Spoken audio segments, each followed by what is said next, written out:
a sign of the trouble progressives have with her, Bernie Sanders' former national press secretary tweeted this: "Everything toxic about the corporate Democratic Party is embodied in Neera Tanden."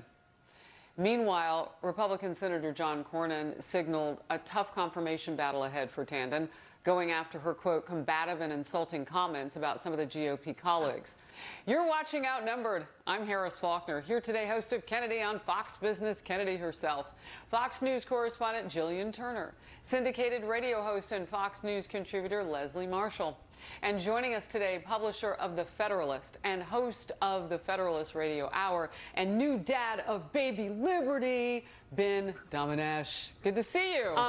So, Leslie, and I'm glad that we're coming to you on this after everybody else has spoken, because now you can tell us why it would be. Is she a lightning rod, this Neera Tanden? Is she something different? Does she fit right in? Is it like a Hillary favor, as we've been talking about? What's your take on it? Because Democrats don't like her, some of them either. Some of the Democrats don't like her, but for reasons, quite frankly, that she has common ground with Joe Biden, the president-elect. One of the reasons is she doesn't support Medicare for all. Neither does the president-elect. She also supported Hillary Clinton. So did Joe Biden.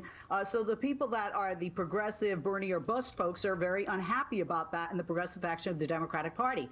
With regard to Republicans, a lot of them are very angry about tweets. But the president has made a lot of angry tweets. Did it stop him from being able to govern? And if you look at the OMB, what the role is and what that office is, technically, it is for her to promote the policies and to implement ideas and policies that the president has, not that she has.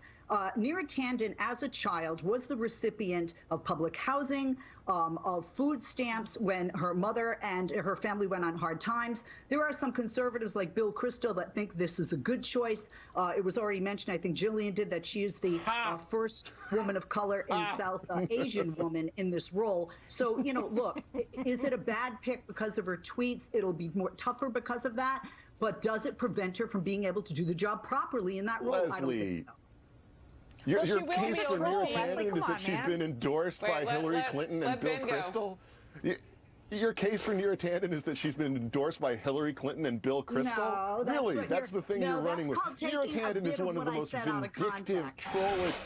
Well, Georgia's Secretary of State says his office is investigating over 250 claims of voting irregularities in the November election. This comes along with new claims now that third-party groups are working to register ineligible people ahead of Georgia's Senate runoffs. Now, that critical pair of elections next month is going to determine which party controls the Senate. Leslie, Democrats are saying, look, in states where the Trump campaign is financing recounts, the president's actually losing votes. In states where the president has appointed judges, he's actually losing in the courts. So why doesn't he give all this up and just head down to Georgia and campaign for these folks?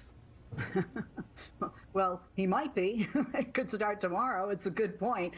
Look, here's part of the problem with all of this rhetoric and everything that's coming out of Georgia as we're talking about that state right now.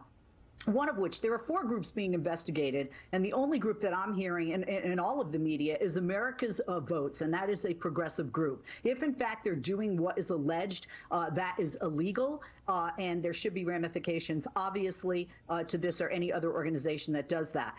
But then again, this is not going to change that Georgia went for Joe Biden, that Georgia went from red to blue. This is not going to change the outcome of the general election, and quite frankly, it could actually hurt the runoff for Republicans, because there are those out there, Trump supporters, who believe that it's rigged, right? It's not a fair game. It's not a fair election. So why come out? If 5 to 10% of Trump supporters in Georgia don't show up, Democrats will control the Senate.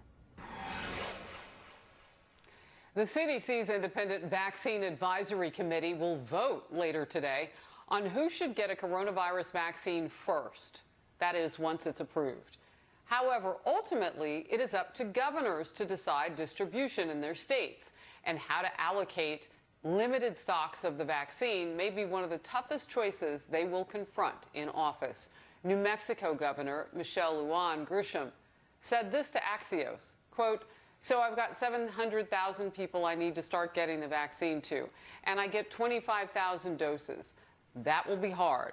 And what we'll do is we'll allocate it per community in the same way we do flu, end quote. The CDC panel is expected to advise that healthcare workers be first in line, along with people in nursing homes and other long-term care facilities. So, Leslie, when you look at this, I'm also thinking of someone like a Gavin Newsom who recently had that 3 Michelin star dinner out without a mask, and those are some of the top health officials, medical officials in that state.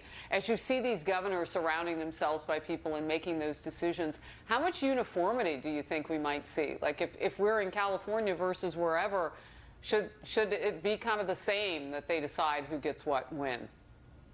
Well, look, governors are politicians, and I don't care if it's a red state or a blue state, a Democrat or Republican. Yes, they are. And medical professionals, the CDC today, at least what we're hearing coming out of the CDC, and you touched upon this, Harris, is that the first priority would be tiers 1A and 1B. And 1A would have those living in long-term residential facilities like nursing homes and healthcare workers. Tier 2 would be essential workers and those who are most vulnerable, primarily the elder population. Look, just as a layperson, that sounds good to me. If I were a governor, I would follow their advice. This is not political. This is about saving lives in your state, and it doesn't matter what color or political ideology your state is.